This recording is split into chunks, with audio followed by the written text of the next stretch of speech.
Welcome along to another episode of the Fourmation podcast. This is episode number 12. Thank you for joining us yet again. The 2019 to 20 season is coming towards its end now, but there is still a lot of exciting stuff which we're here to discuss. Today we're going to go over 3 or 4 main talking points. Again, the same as last week.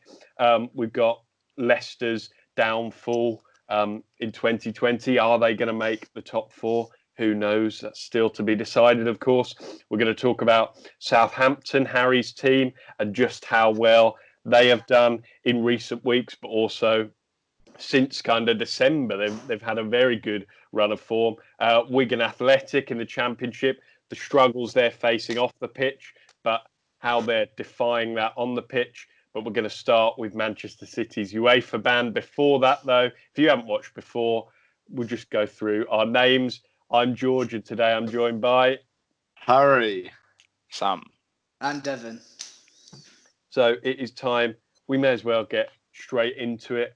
That was my stopwatch starting just to keep time that we don't go on and bore you.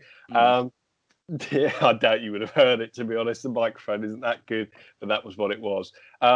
So Manchester City, we've spoken about this on previous episodes.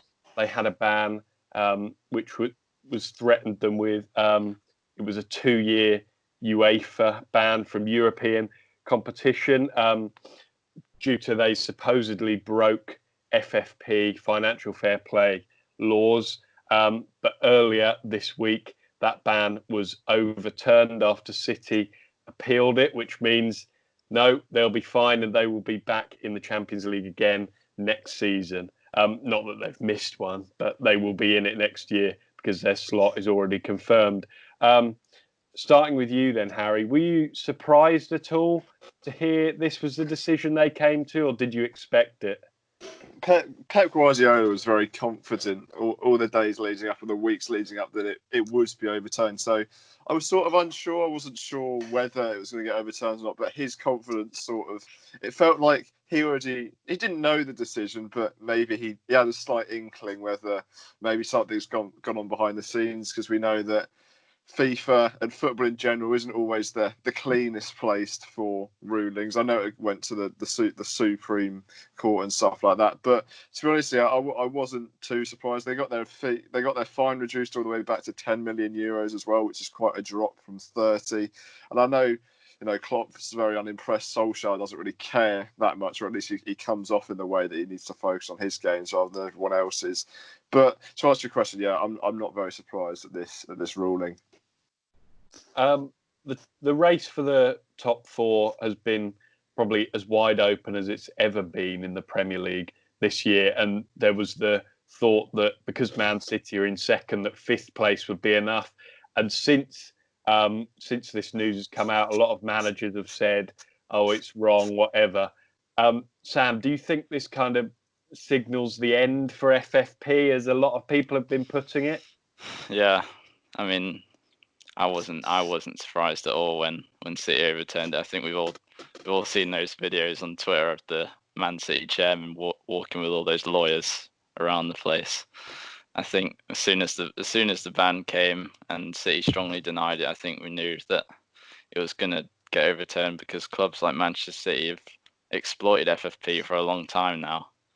I mean, the ban was put in place originally for offences that were committed over 8 years ago, which is why eventually it was overturned, and they've been doing it for a long time. I think we know that a club like Man City, although they are a big club now and they've been very successful, they're not as big a brand as your Manchester United, your Liverpools.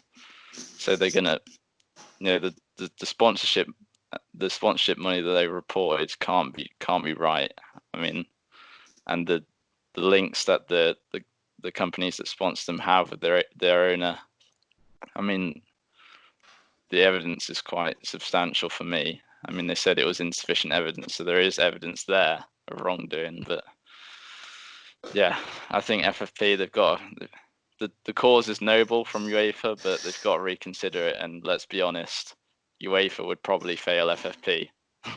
So I just want to mention as well, there was a there was a photo that did the rounds on social media on the morning that this was announced. I think it was on Manel Estiarte's Instagram page. He's one of like Pep's henchmen. You know, he's got dozens of them, I know, but he is one of the key men. And it was of them. Pep was there, and I think the CEO was there as well. They were all crowded around a TV screen, smiling at their delight that they've got away with it. Devon, this was soon after taken down. Do you think they were right to take that down? Should they not be open with how happy they are about it? I think they're more happy because, like you said, they've gotten away with it. I think everyone's aware of the FFP rules. I know, especially me, with being a Wednesday fan. I know I'm bringing it up again, but we've been absolutely torrid with FFP breaching and as owners selling to a holding company which is not allowed. And this is what City have done anyway with Etihad sponsorship and everything else, because they're owned by the same person. You can't do that, but I think it's one of them where it's money talks, isn't it? Because City's definitely got a more demand of money to go after UEFA if they decided to keep the ban in place, which I think a lot of people are disappointed. We've already alluded to a lot of managers kicking off. I think, you know, it's been quite PR saying, yeah, we're not bothered about Man City, you know, coming back into the Champions League. All we're bothered about is, you know, the fine. If they're guilty, you know, like Mourinho said, if the fine was if they was guilty, then there shouldn't be a fine. So it is kind of backwards in that way. It's a bit like, you know, when someone in the court of law is being wrongly accused of racism, but then the EFL have charged them. It's like, where does that line happen? But it's a let off for City, I think, because we all know they probably should have got charged for it, but I think UEFA are scared, and like we've alluded to, FFP has, you know, it's not is the integrity of FFP is not good enough. It's supposed to be there to stop these kind of things happening, and they have just been happening in every single league. You talk about keeping the competition between the teams coming down and the lower end championship sides intact, yet they're getting 90 million parachute payments and the bottom teams are struggling and they're not allowed to spend over like 5 million. Where's the financial fair play in that? It's a huge win for City, really. I mean, their finances, reputation, squad are now all still intact now that the ban's gone away. And instead of, you know, the squad being dismantled at the end of this season, all the big players leaving, they're probably going to keep them, you know, tie down Pep to a new long-term contract, De Bruyne, players like that. So you can see why managers like Jurgen Klopp might be a little bit displeased by it. And obviously we talked about it at length last episode about, you know, can City be the next dynasty or whatever? And this is only going to help their case in that sense, because with the Champions League, they'll still be able to attract all the best players, and they've got away with it this time. Who's to say they can't again? Well, it seems like we've been talking about this on the podcast since as radio show days. This is when it really started, weren't it? I think we're in a second episode. This is when the news came out, and we discussed it obviously on that show. But I mean, it like Klopp said, it's a dark day for football, which kind of is, because they're gonna have to rethink all the financial fair play stuff. But you know, I mean, I've got the quote from Klopp here, and it just sounds very selfish, saying he's happy for him to play in the Champions League, but that's just because they have 12 more games to play. How selfish is that? You all know why he's angry. I mean, they're still going to be competitors. That's why they're going to be a big challenge to Liverpool next season now that they've got that freedom back. Could you also say alternatively that had they gone on without European football, while they might have maybe lost a few players, without those extra games, that they maybe could have benefited in the race for the title? Or do you think the Champions League is too important nowadays to be missing out on? I think City, yeah.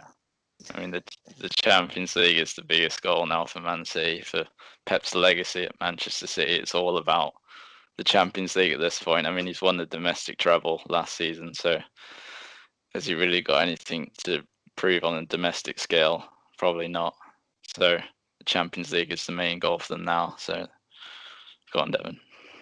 I'm going to say it's more about the financial aspect of the Champions League on a books, but apparently money doesn't matter anyway like that. So I think City would have the only impact that they'd have had on City's squad is that they might have got rid of some of it. Like Silva were going, they might have looked for a younger replacement for Aguero, and they could have made that real a quick transition in one season to come back into them 2 years that they'd have been banned to come back into the Champions League with a more improved squad, a younger squad that are going to challenge the likes of Bayern and Barcelona and Real Madrid for that Champions League title, which it seems a bit like Liverpool in the last few years, where it seems like it could come, but will it? And I think that's the same situation with City in the Champions League.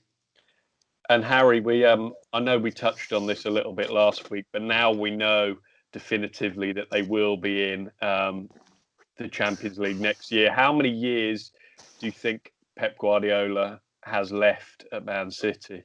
It depends whether he wants to create a legacy at Manchester City or he wants to create a legacy worldwide. He already has a legacy worldwide due to his performances at Barcelona, Bayern Munich and stuff like that. But it's just similar to a lot of players. Do you want to become a club legend, or do you want to go around the world to other massive teams with loads of phenomenal players and win stuff there and prove that I can do it here, but I can also do it there, and I can also do it there.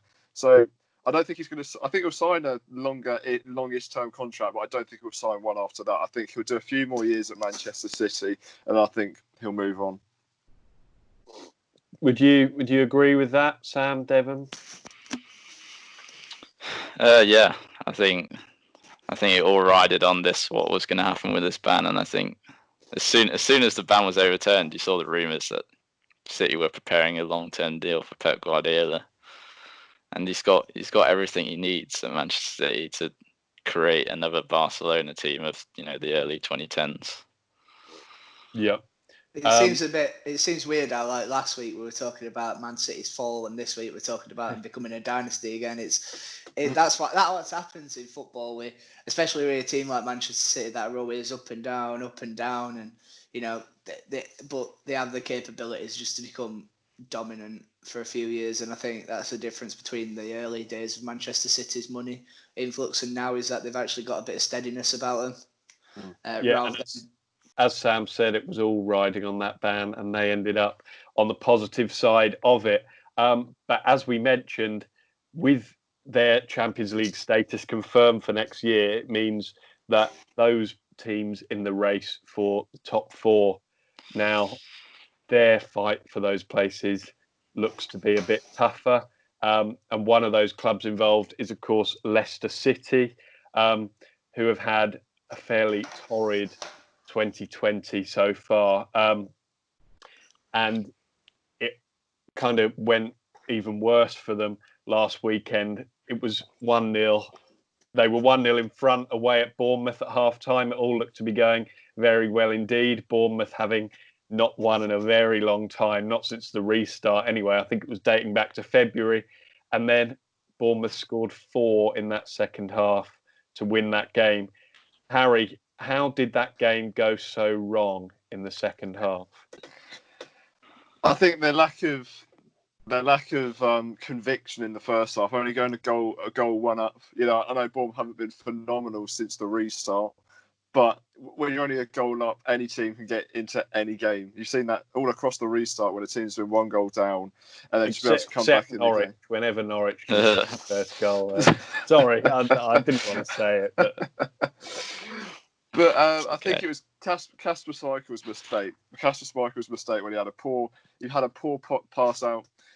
They went in and scored, and sort of that lifted the Bournemouth players. To go, hang on, we can get right back into this game. And this was sort of Bournemouth's last hurrah, because if they played Manchester City, which they did lose, I think if West Ham Watford drew, they'd be down, or Saints would only need a point against them in their next game, Bournemouth that is, to send them down. That was the sort of their last real hope, and they clung on to that. To be fair, I've been giving Dominic Solanke a lot of stick for his performances in front of goal, but to be fair to the lads, he scored one. He had a really good finish for a second as well. So it's Leicester definitely in a very difficult position with a few tricky fixtures up next.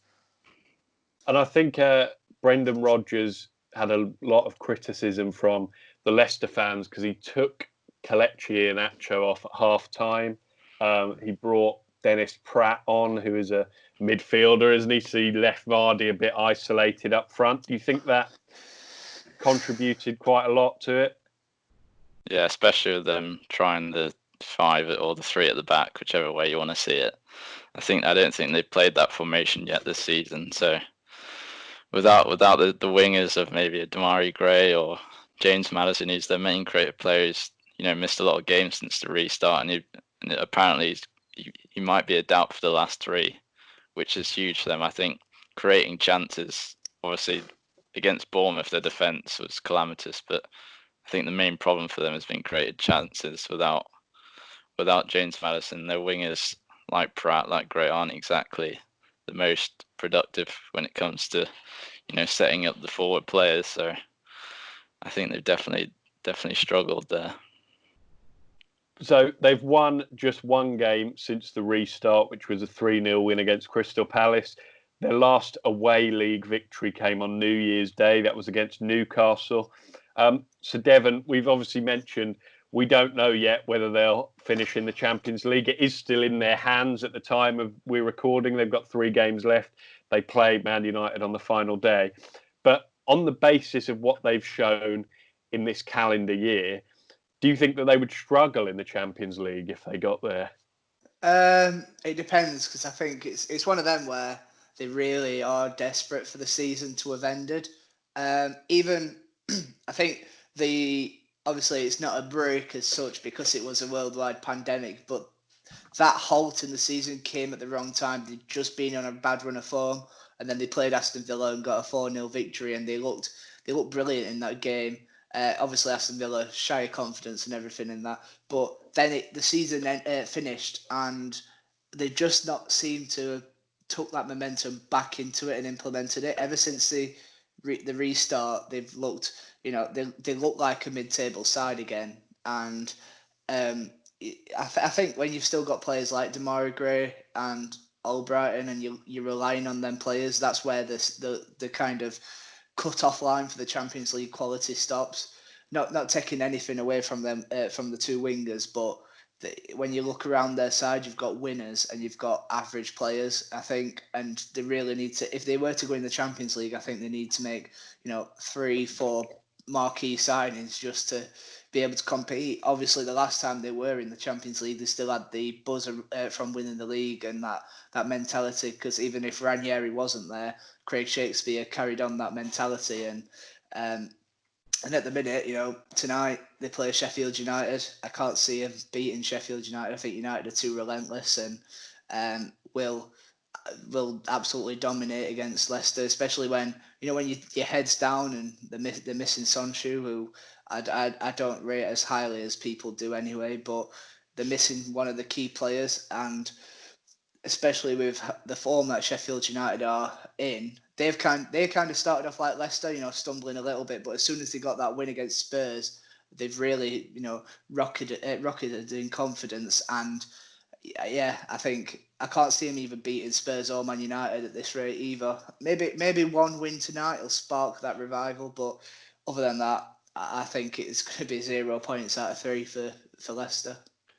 I think you're right about Soyuncu, because I think him and Evans have played the vast majority of those games at centre back, and we've seen on a number of occasions how a switch in that position can, it can create uncertainty, can't it? Do you think, Sam obviously mentioned James Maddison there, do you think if they weren't to finish in the Champions League, would he be tempted to move away, or has he maybe failed to live up to expectations slightly this season? It seems like since the the rumours got a little bit stronger with Manchester United and Tottenham, whoever he's been linked with as well. His head's kind of been turned and his form's took a massive dip, and it's not just him as well. I think there's been one or two. Chilwell, especially since the Chelsea link, he obviously scored that beauty of a goal in the first game against Watford, but since then he's took a nosedive in form, and I think the whole squad has as well. I think there's only been really Kasper Michael that's really saved them at times, apart from that first goal at Bournemouth, where everyone's got a mistake in him, and not just Kasper Michael that night. Sonchu had one, the whole team had one, and it seems like they don't have a plan B. They're used to just holding on to possession, and then when they can, releasing Vardy on the break. But other than that, they haven't got a plan B like winners do. Yeah, especially against the sides lower down the table. I mean, they've won 2 of the last 3 against sides who have started in the relegation zone. So I think when they play against those teams that sit back a little bit more, focus on being a bit more compact rather than focus on going forward, then they've struggled, because they obviously, when they won the league that year, they thrived on the counter-attack, and I think they still do with Vardy up top, getting in behind. So I think when sides decide, come on, you have to break us down, then they struggle a little bit. Do you think for Man United and Tottenham, who are 2 of the main clubs who've been linked with Maddison's, the Grealishes, do you think they're more likely to go for Grealish if he's playing for a team who are in the Championship? He might need the funds a bit more, and also that Grealish has maybe performed a bit better this year? I think Grealish is a bit more versatile when it comes to midfield. I think he can play a bit further forward, but he can also be that man sitting just in front of the defence. So I think that will definitely work in his favour. With like I said, he's a bit more versatile. So I think probably Grealish, to answer your question. So speaking more about Leicester then, Harry, can you see them continuing to challenge for the top 4 next term, or do you think they've maybe overachieved this year in being in that race?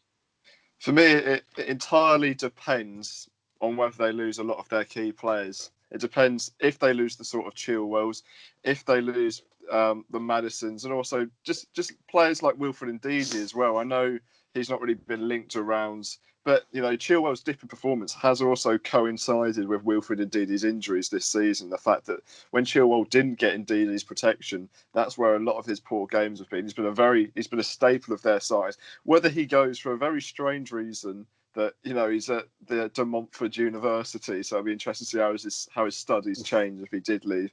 It's just those small little players that they might take out here or there, which takes all the pack of cards. As a Southampton fan, I know there's only so many times you can take out a key player, replace them, and then not the same quality. And Leicester have had that quite a few times where they've brought in another player who's done really, really well. But there's only so long that wheel keeps rolling before you buy a Guido Carrillo for £19 million, and he's not quite the same. I think been. Should I go or you? You go. All right. I think problem that Rodgers has had during his career, obviously it didn't happen at Celtic because that was just a breeze. But when things do start to go wrong, then it really starts to test Rodgers as a manager. I think we saw at Liverpool during their title charge, and things started to be a bit iffy. He didn't have that plan B like I already mentioned. So it's going to be interesting to see how Rodgers adapts next season, what he does differently, because they had such an amazing run. Was it December time? How can he reinvigorate that sort of form? Yeah, Leicester are not an attractive kind of team. I know they've been challenging all season, but even when you said the top 6, you still don't associate Leicester City with that bunch, because I don't think like if 2 teams came in for a player and Leicester's one of them and the other one's Tottenham. Now Tottenham have not been at it at all this season. However, they've still got the pulling power of White Hart Lane, well, the Tottenham Hotspur Stadium now, and Mourinho, and also Jose Mourinho. Yeah, it's a little less than a couple of years ago. Yeah, but still, I think for a player, there's still sometimes more of an attractive, to go towards Tottenham or Arsenal, even though Leicester have been challenging more. And it's all about next season, because if they start the season poorly, then we could be seeing the end of Rodgers. Well, even Rodgers was almost tempted by Arsenal. Obviously, when they were on that run, he was linked a lot with Arsenal, and there was at one point it looked like he was going. So yeah, it seems like every time. So like we've said, Maddison, Chilwell and Rodgers, as soon as they've been linked away, the heads turned, and it's a bit like when Marco Silva were at Watford and they got linked to Everton. Everything just seemed to change and stutter, and that's what's happened this season. Yeah, and when Leicester beat Southampton 9-0 towards the end of 2019, many people expected Southampton to nosedive from there. And they have done exactly the opposite, you would have to say. Ralph Hasenhüttl has revived them. Before we get on to some of the impressive stuff they've done, Harry, I want to ask you, after that 9-0 defeat, if you had to estimate a percentage of Saints supporters who were calling for his head, what would you say the split was? Because I know you had your opinion on it, but what would you say? I'd say maybe 50-50 or 60-40 for him to go, due to the fact that he brought this thing to the club that I don't think anyone else has sort of seen before. One, the dedication to the job, and two, the passion for the job as well. And people saw that 9-0 result, and I was obviously questioning him. At the time, I wanted him to stay on. I wanted him to stay on to try and prove himself, because I knew that we wouldn't get a manager of the same calibre of him, and we'd probably bring in a Sam Allardyce or not Mark Hughes again, obviously, but someone of that sort of realm to sort of guarantee safety. But yeah, I think when that 9-0 happened, it was very 50-50. There was a lot of people that were very quick to go and say, no, if we're going to go down, if he doesn't get sacked, we need to bring someone in to guarantee safety. But there's also a lot of people that were very calm and thought, yes, this has happened, but he might change the formation, which he did a few games later. He might do this, he might do that. And thankfully it was the latter.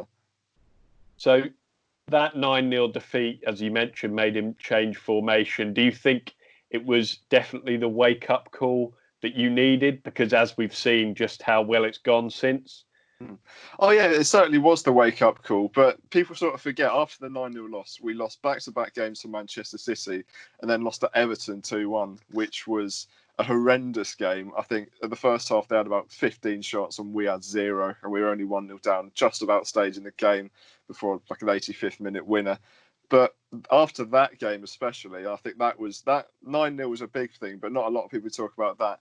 Ralph was really, really on the edge, because a lot of people were not losing their temper, but they thought, well, after the 9-0, there was sort of a reaction, but there wasn't a massive reaction because we still lost 3 games on the bounce. And I think Ralph sort of had the feeling of, well, if I am going to go out, I'm going to go out my way. I've heard that somewhere.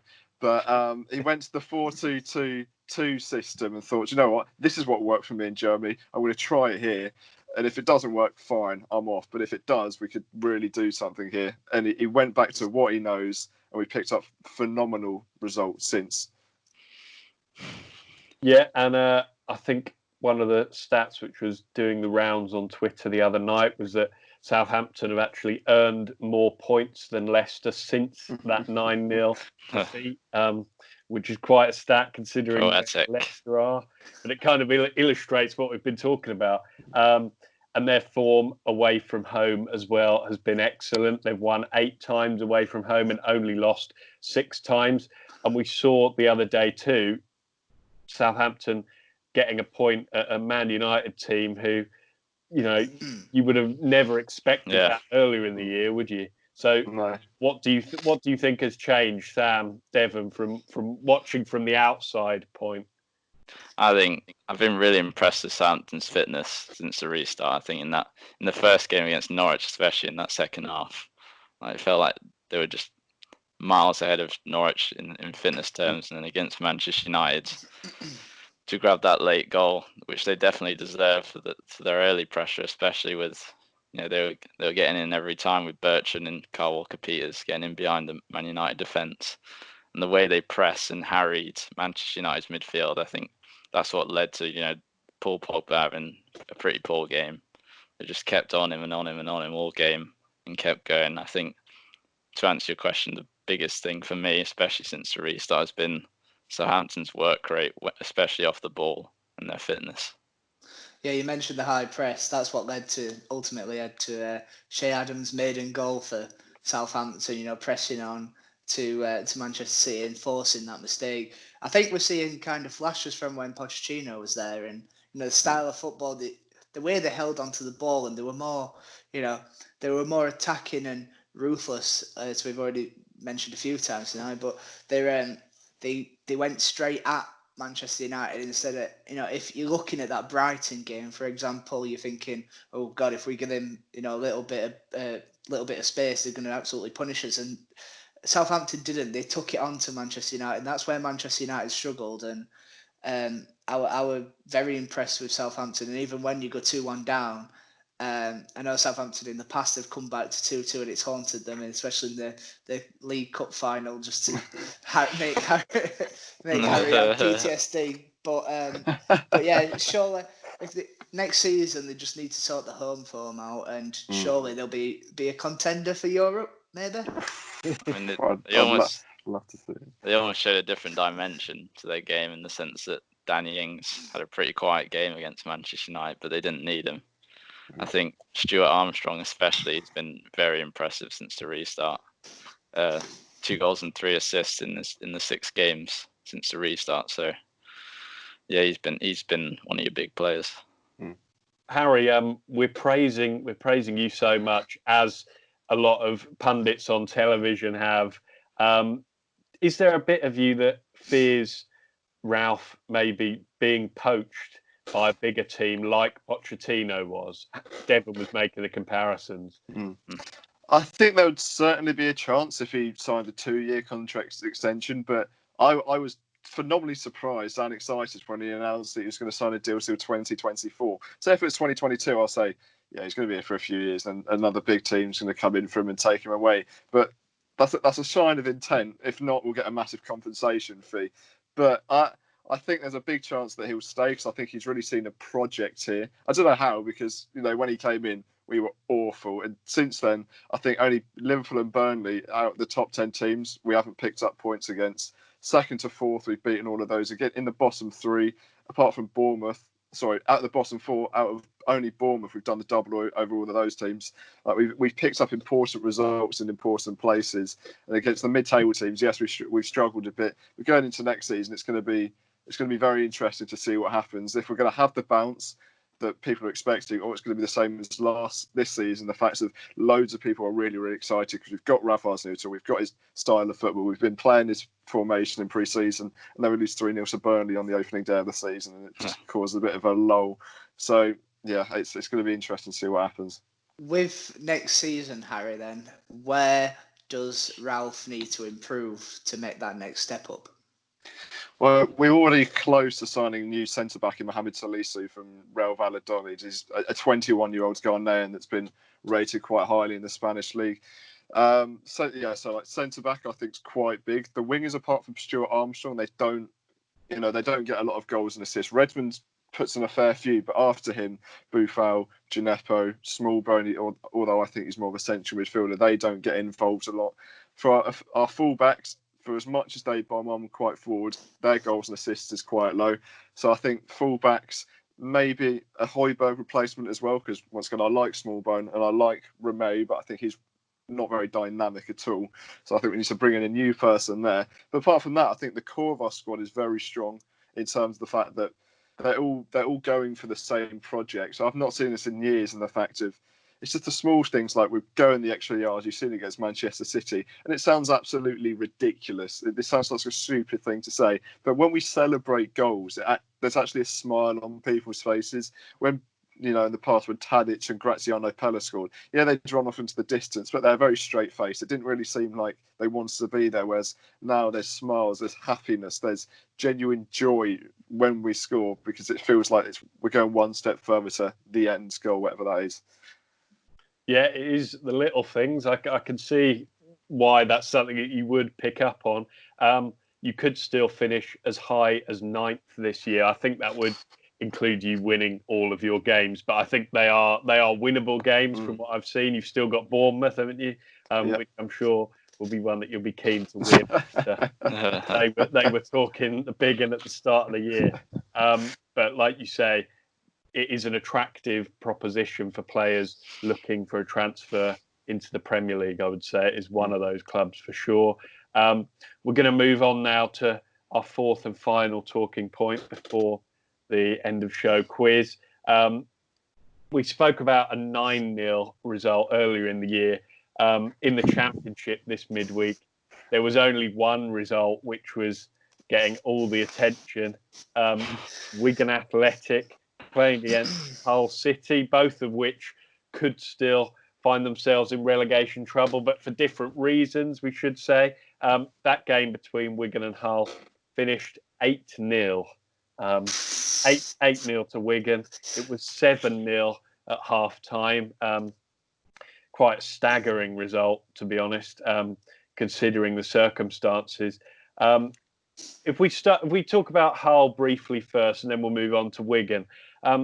Devon, for a club who are, they started this game in the bottom three. They're still in the bottom three now, but they started that game in the bottom three, desperate for points.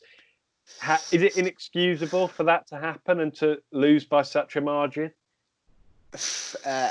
I think no matter what team you are or who you're playing against, to lose 8-0 is frankly ridiculous. But it's much worse in the situation that Hull find themselves in, and at a very crucial time. You're going into your last 2 games off the back of an 8-0 loss. Like, I can't see any way of Hull surviving unless this just brings like that sort of reaction where we're going to prove ourselves, which you haven't seen that. I mean, in the past 18 games, Grant McCann's side have only just won one of them 18 and lost 14 of them. They've lost 23 all season, and it seems really contrasting to when at the start of the season, when they still had Bowen, they still had Grisica, they were actually challenging, and they were like kind of a dark horse for the top 6. And Hull fans, I mean, they've been singing the praises from the start of the season, but now they're in a very bad position. Their owners are terrible. The team is terrible. The manager's got no clue of like any sort of tactical sense to get them out of it. They've picked up a few points now here and there, but it's not enough. And you look at the next 2 games. You've got Luton, who have been in fine form since Nathan Jones came back in, and you've got Cardiff, who are still hanging on to that last playoff place. I can't see Hull being in this division next season. As well, Devon, you mentioned there the losses of Bowen and Grzycki in January, and I've seen over the last couple of days, because when you see a result like this, you naturally go to Hull's Twitter and you scroll underneath and see what the fans are saying. And there were several pictures of supporters putting bets on at the end of January when they were seeing these players would go. They could see it coming. They could see the collapse coming without the influence of those players. And they play Luton this weekend, which is a pretty massive fixture, because they're not out of it yet. But like you say, Grant McCann's still in the job, and he's got a job to do if he's to get them out. I mean that form in the first half of the season was just paper over the cracks, really, with the ownership saga that feels like it's been going on for ages with the Elam family. I mean, it's almost parallel to Newcastle, but worse even, because I feel like they've been trying to sell it now for 5 or 6 years. Or I say trying. They've not put much effort into it, and it's been obviously they had the whole season card thing a couple of years ago as well, which really hit their attendance. And the fan trust in the club and the ownership and the hierarchy is just at an all-time low. And a relegation is the last thing they need, but it looks very likely. It's not just that, though. They've been blinded by success. I remember in 2016 when they got promoted and they had a very, very solid championship side that beat Sheffield Wednesday at Hull, at Wembley, not Hull. It's not that glamorous. I've been there before. But you just look at the comparison since they lost Steve Bruce. It's just been kind of a snowball effect straight down, and they've really been found out. And I can't even see until they've got rid of the ownership how they're going to even return it to become a stable. They're going to be a bit like what Wigan ended up being, and maybe even Bolton, with either a yo-yo in between the League One and Championship, and then we've seen what's happened to Bolton, and it's absolutely terrible. But they seem to be on an upward turn at the minute. But if Hull fans should be very, very worried at the minute. So Sam mentioned their Hull's troubles behind the scenes. Wigan have had their fair share of those recently too. There's a 12-point deduction hanging over them. I think we've spoken about that in recent weeks, so we won't chat too much about that. But they seem to be defying the odds.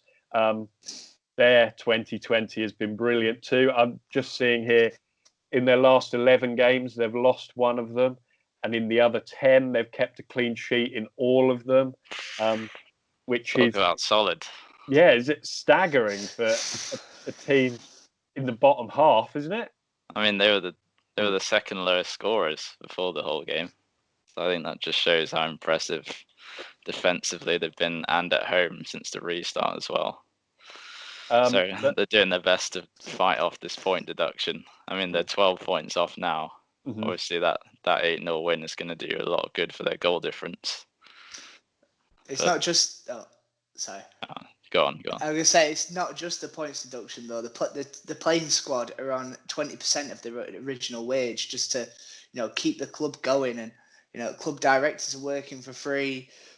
And we've seen, some of the interviews with Paul Cook after when he talked about having to ring up, and he personally rung up every redundant staff to, wish them well and say sorry for the situation. And, he's kind of took that role on of being the instigator and the guy that's going to keep them together. And we know what Paul Cook's done before. Chesterfield have been in terrible financial situations before, and they used to be, but under Dave Allen, they've been terribly run, and the Carson family and stuff like that, which, he managed to keep Chesterfield challenging and almost getting into the Championship. And he's done the same with Wigan, even at Portsmouth, they're a fan-run club, and he's kept them stable and challenging. So, maybe Paul Cook's probably not a Premier League kind of manager, but for somebody that needs to revitalise the side, he's done perfectly. And, you look at Wigan's squad, they don't have the world beaters that some Championship sides have. They've just got a cohesiveness that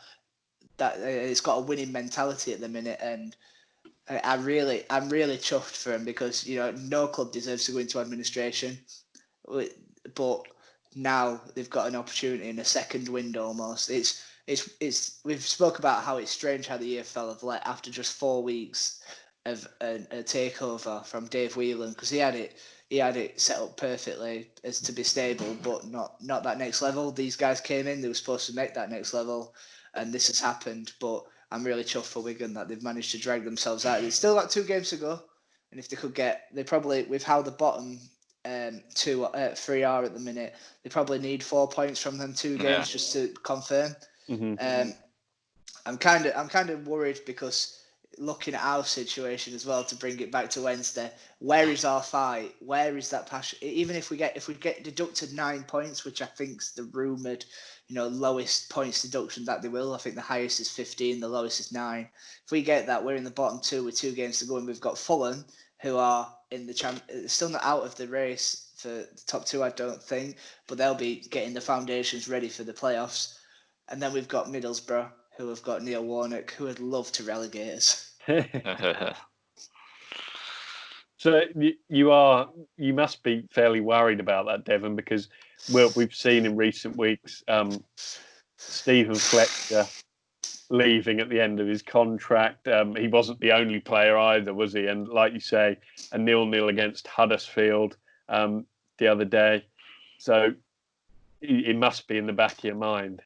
Yeah, I mean, I don't know what relegation to the League One would do for a club like us. I know last time when we went into it, we were just on the brink of administration, and Milan Mandaric came and saved us, which it was probably a good move for us to rebuild in League One and come back stronger, which we did. But this time, with how many, we've still got quite a lot of players on high wages.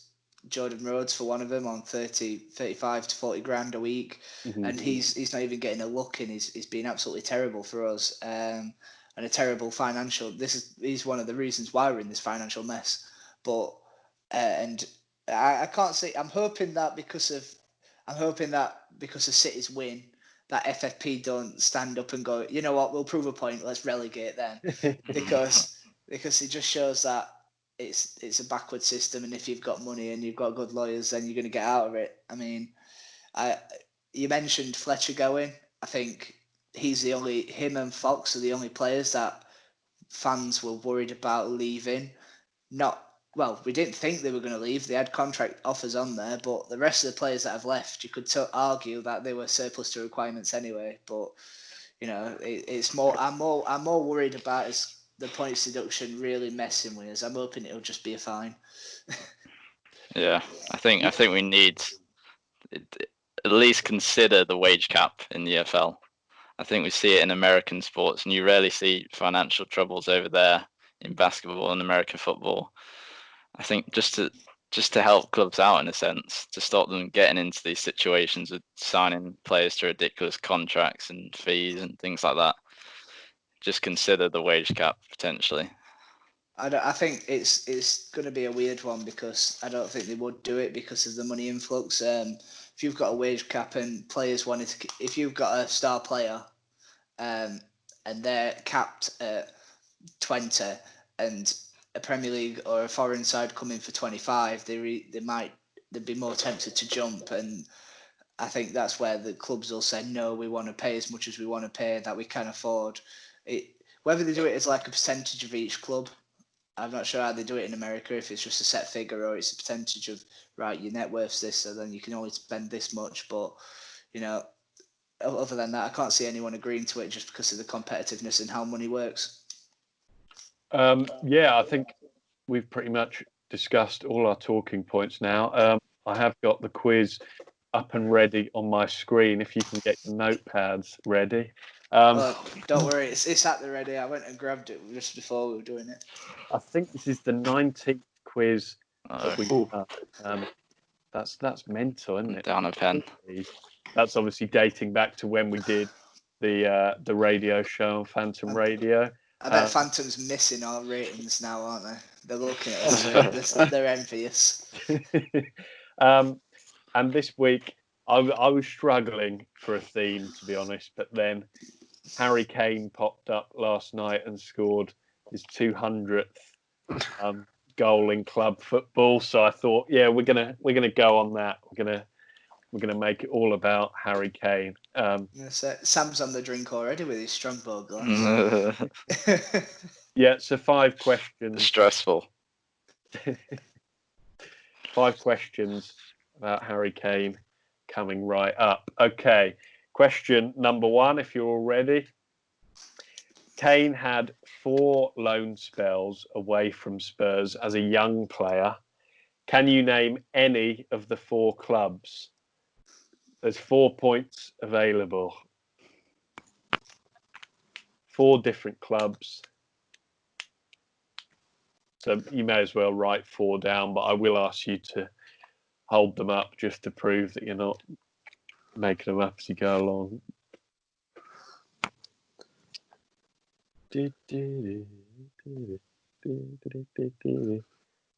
Harry Kane, he's one of them. You just got caned. You just got. When you're ready, I will move on. I understand there's 4 clubs, so it might be a bit. I think I'm good. Well, while we wait, I will say Harry is 3 clear ahead of Sam at this point. 8 clear of Devon, but with this sort of question, it could be a big swing. You never know. Have you got all 4, Sam? I've got 4 answers. I don't know if they're all. No. I've only got 3. Okay, I'm gonna move on anyway. Question number 2: how many times has Kane won the Premier League Golden Boot?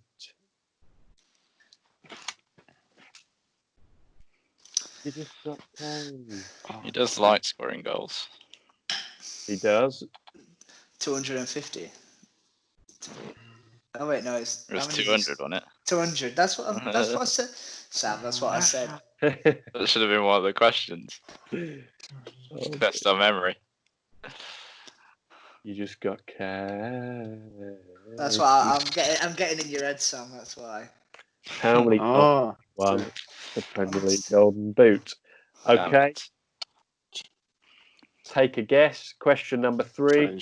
In which year did Kane score his first goal for England? I'm going to change it again. There we go. In which? In which year? In which year? Yep. When did he break into the... I'll offer a bonus point for this one. It doesn't matter if you don't get it, but I have got it written down.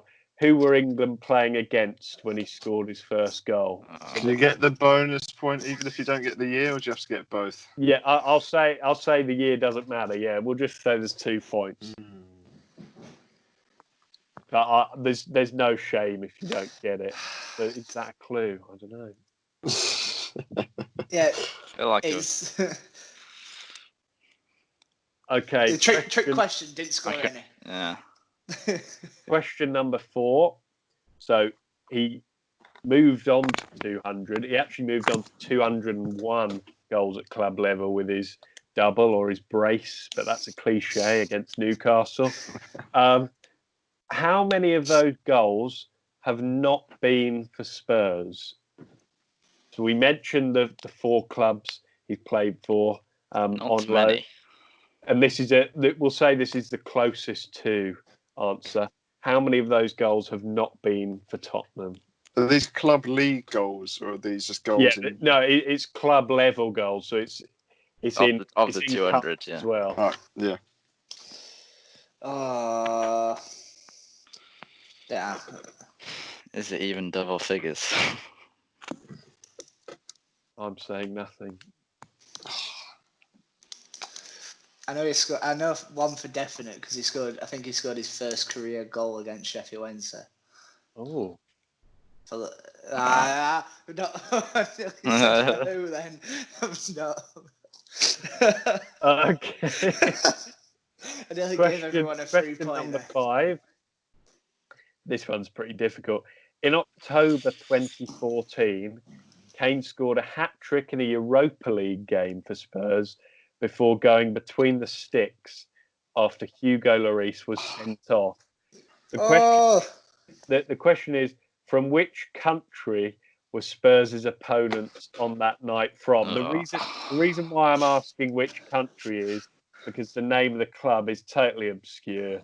You're going to get it. So, from which European country?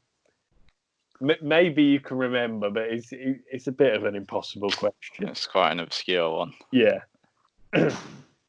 But maybe the fact that the club is obscure might help you. I don't know. Harry loves a guessing question.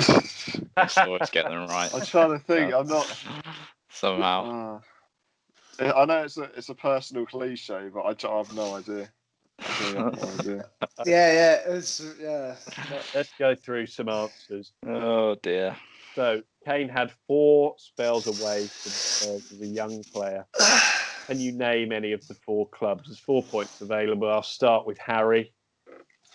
I went with Norwich, Leicester City, Leyton Orient, and Fleetwood. Oh, you can't really see it in the light. Yeah, all spelled incorrectly, I believe.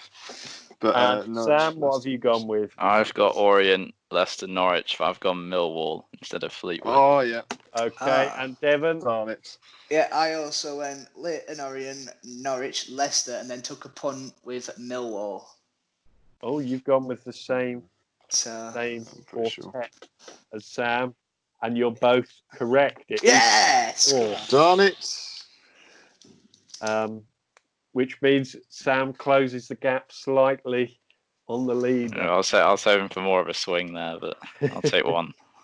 Okay. How many times has he won the Premier League Golden Boot? Devon, I'll start with you.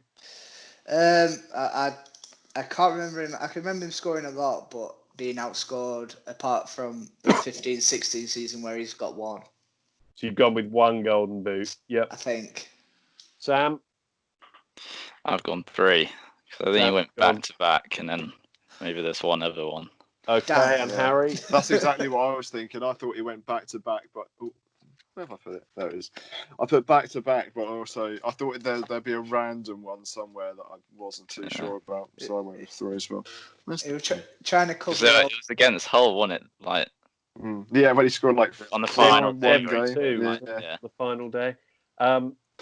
You're correct that he did go back to back, but he didn't have It wasn't. an There odd wasn't. one sticking Crossed around. out 2. Oh, Which means no. one should get the point. Yeah. It was 2015 to Go. 16 and 16 to 17 that he won it, but no, there were no others. I must have been thinking about someone else. I thought he'd only like scored 1 ever, but scored a lot of goals in them seasons anyway. Okay, question number 3. So there's 2 points up for grabs in this one. In which year did he score his first goal for England? But I'm also asking which country was it against? Devon, I'll start with you. Right. Upon 2015 Montenegro. You've gone with 2015 and Montenegro, Sam. I also went 2015, but I went Lithuania. Okay. And Harry? Harry's correct with. It was between 2015 and 14, but I put 2014 and I put San Marino. Okay. That's a safe bet. I think everyone's got a goal against San Marino. This is quite an important round because it was in 2015 and it was against Lithuania. Yes! Darn it! Come on! So Sam, That's the one.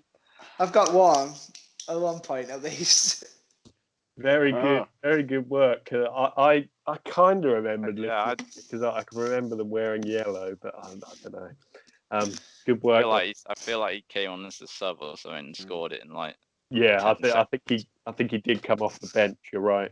That's Okay.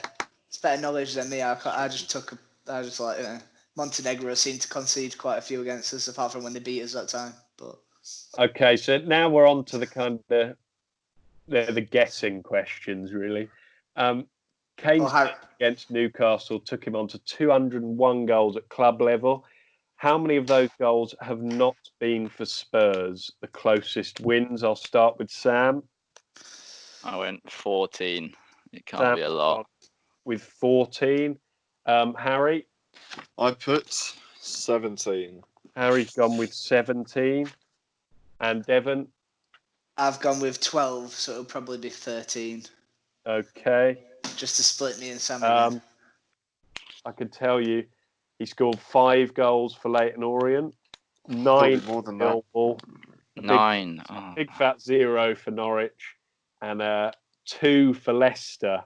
So if you've done your maths, that's 16, which means Harry gets only just, but he gets that one. I could have swore that he scored none for Leicester and Norwich, because I thought that was the whole backstory of him being terrible before Tottenham. Well, I enjoyed those 10 seconds of real level. Okay, final question.